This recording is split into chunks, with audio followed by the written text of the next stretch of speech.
I'm not entirely sure what was the initial spark for wanting to join Scouts, but my grandfather had been involved in the Boy Scouts. And when I was little, I loved the idea of the outdoors and going camping and kind of just this idea of like exploration. As a kid, you got the opportunity to be a leader. So, you as a middle schooler or high schooler were in charge of helping to get another group of your peers, successfully through a weekend where you have to figure out what food you're going to bring, make sure that everybody has a place to sleep, and make sure that you guys are all having fun. There's sort of a structure in Scouts where you have these different ranks and all of these sort of different milestones that you can work towards and achieve. And I think having the ability as sort of a kid to set these very clear goals, but also goals that are very achievable, where you can learn some really interesting things along the way. Merit badges, and I remember doing an astronomy and a space exploration merit badge, but also in other areas, first aid, that's a lot of just good life skills that it kind of helps guide you towards, which I thought was really fun, and I really enjoyed doing as a kid. As a kid, I was always fascinated with space exploration. And understanding how the universe works, I wanted to be a physicist. So I wanted to study the stars, study astronomy and astrophysics.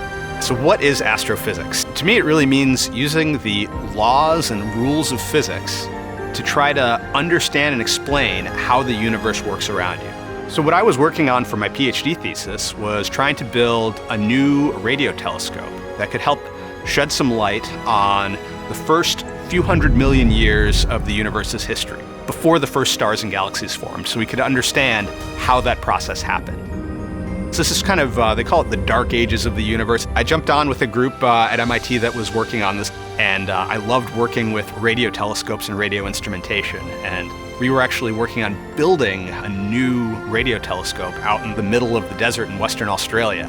The idea to kind of go out into the field, work on building a new instrument to open up a new window on the universe just seemed really exciting to me. Even though a radio telescope, it may be a bunch of dishes, or in the case of the experiment I worked on, a bunch of just wire antennas laid out over the ground, you can actually use math to turn those signals into an image and a picture of the sky, which is absolutely fascinating. After graduating from college, I decided I wanted to do something to really give back very directly to my community, and there was a volunteer fire department down the street. Worked as a volunteer firefighter and EMT for a little bit. I was finding a ton of satisfaction in this volunteer work that I was doing, where through medicine, I was being able to really give back and help people on their worst day. So I made a little bit of change in my career after graduate school, and I jumped into the medical physics career. I said, maybe this is something where I can take my love and my passion for physics and use it to help people. It was great because it had a ton of parallels to the work I'd done in astronomy. The math, for instance, that you use to create an image from an MRI scanner is the exact same math that's used to create an image with a radio telescope. I had enough tools in my physics toolbox that even though I was using them on the human body and radiation and the interaction of radiation and cancer cells, like on the very small scale, my education and experience with the very large scale of the universe applied really directly. One of the things that I started learning at an early age through scouting, but I think that also helped me in my career, was realizing that you can do a whole lot more than maybe you think you can. One of the things that I found the most interesting about the astronaut training and training for a mission is how varied and different the skills are that you need to learn to be successful on a mission to the International Space Station. One day I'm flying in a trainer aircraft, learning how to work together as a team with the other pilot and air traffic control. The next day I'm underwater in a spacesuit, turning bolts on a mock-up of the International Space Station. So every day is different.